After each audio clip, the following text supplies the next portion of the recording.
Hey everybody, it's Sam here. Thank you for watching. So today I've got another packaging idea. So you've got a lovely big gift tag here on the front so you can write your message, and then when you untie the bow it opens up, and inside you've got 2 more boxes with more space for treats, and then I'm having a gift card in the middle here. So I'm going to have another little stamped message saying enjoy your gift or something, so that when they lift the gift tag off, that's there. So I've left it white for now because I haven't brought the gift card yet. So whatever kind of the gift card colours are, if they clash, then I'm going to make a little gift card envelope, stick the envelope on top so it matches. I'll do it in the same papers. You can also decorate all inside here as well, and I do say in the tutorial I might do that when I've got some scraps left of the paper pad. For now I'm just keeping it as it is until I know who I'm going to give this to. It's a really sweet little style. It's very easy to do. You know, it's real simple scoring and box making. The boxes on their own are really handy. You could add 3 as well, and you could have them open from the sides rather than the tops. So there's quite a few ways to change this up, and as I always say, this doesn't have to be just for Christmas. You can use this all year round. So let's get started. So I'm using this paper pad which I purchased about 2 months ago from the Works. It was £4 and it's the classic Christmas party. Choose your papers and your cardstock, and we'll make the case first and then I'll make the boxes. So this is the case. This is 11 by 8, and along the 11-inch side you want to score at 2.5 and 8.5. Okay, and then just fold and burnish the pieces. So this is just the back and the sides. I'm actually going to have it that way because they're going to be on the inside. Okay, these pieces here are 2.25 by 7.75. So you want 2 that size, and then these are going to be stuck onto here and then wrap around to form the front. So you want 2 pieces of just over 5.5 by 8, and you want to score at 2.5. So you have a 2.5 panel, and then this slightly bigger, just over 3-inch panel here. So if I just turn them this way, so the 2.5 sides are going to stick on the 2.5 sides here. Okay, so on these ones you want to leave the 2.5 side panels. I've just decorated the larger 3-inch ones, so you'll want 4 pieces of 2.75 by 7.75, and just stick them on both the front and the back of the 3-inch piece. Okay, I'm then going to now stick them onto this one here. I'm using the construction glue all the way through this project, and because I'd stuck these down the other day when I was preparing all of this, they're really strong already. So all your glue along there, and then take this one and just stick that one over the top. So I've kept with the same papers inside, but you know, changing them up so you've got different ones on each panel will look nice as well. Just make sure that you get a nice shape like this, and they will slightly overlap. That's why they're just over 3 inches on the front, just so they overlap just slightly. So whilst that's drying, you can make your boxes. So I've actually made my 2 already, and I'm going to have Merry and Christmas like this. Okay, so to make one of the boxes you'll want a piece of 11 by 8. Along the 8-inch side you're going to score at 2.5, 5 and 7.5, and then along the 11-inch side you're going to score at 2.5 and 8.5. And then for the closure you'll want 2 pieces of 3.75 by 10. Along the 10-inch side you're going to score at 2 and 8, and along the 3.75 side you're going to score at 2.5. Okay, so that's all the scoring. So have the 1/2-inch tab on the left hand side, and you're just going to remove the rectangles in the corner there, and then just cut up these 2 just to the first score line. Okay, do the same at this end. Okay, now this little one here is going to be the tab for us to connect the closure. So just take a little wedge off there. And then the middle one, you want to be the last one to fold down. So this is going to come up and that one's going to stick over the top. So the two outer ones, if you just fold them up like this, just take another wedge off of the sides. And again, as I always say, that will just ensure that all the pieces just hide behind that solid one in the middle. So I'm just going to take one of these tabs here, add my glue, and stick it behind the solid square one, the one that you didn't cut into, and use that as your guide to make sure everything's straight. Okay. And then add your glue to the next one.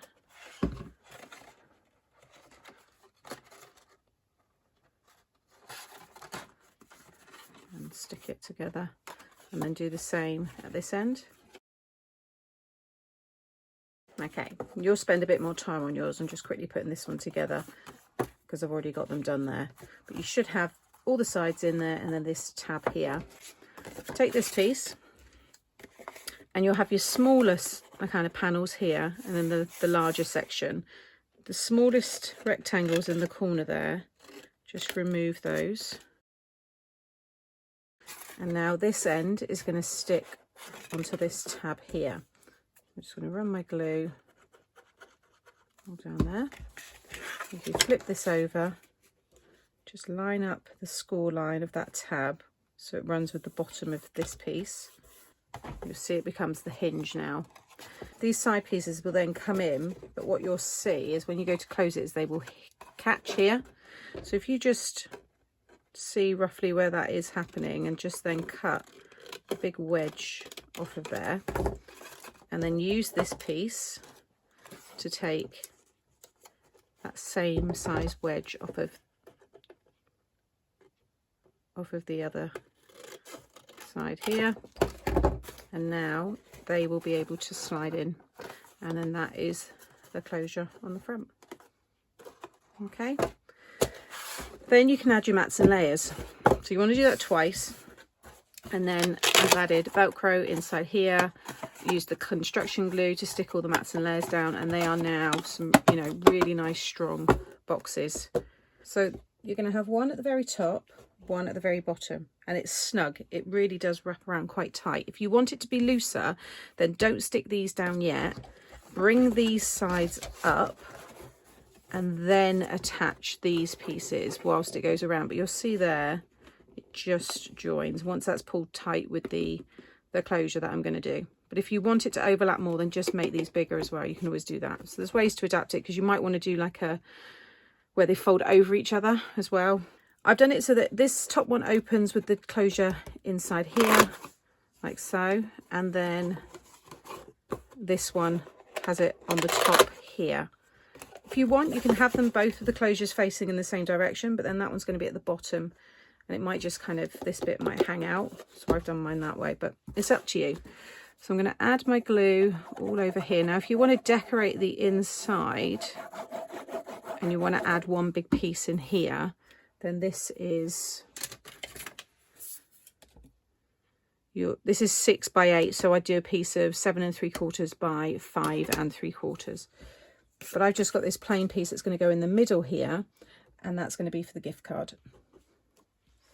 So bring this in and it will sit across, well, it'll sit on the score lines. So just make sure that you've got it evenly spaced and bring up each of these sides so that you don't push one more to one side than the other. And you'll see there, I mean, mine's still kind of just overlap, but really, you know, push that together. You can see how that's looking there. Okay. So just give that a minute to dry.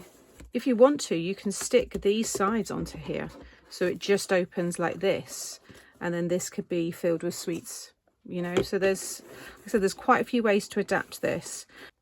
This piece is 2 3/4 by 5 3/4, so I'm going to stick that now in the middle. Then I've got this really bright yellow, but it brings out the yellow in the stars really well. So I'm going to punch my holes so I can thread all this through. So I'm going to, so at each end I'm just going to mark at 4 inches, and I'm going to mark that about 1/2 inch in. Okay, so just put one marker there. Okay, so wherever you mark it, just make sure it's the same on both sides. And then I'm going to punch both of these and set the eyelets.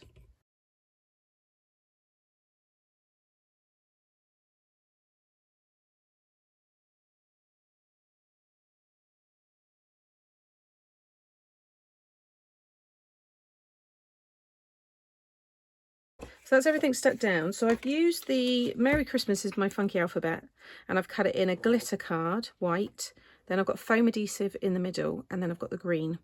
So you've just got these nice dimensional glittery letters. And then I've taken the lovely tag here, the Santa Claus is coming to town.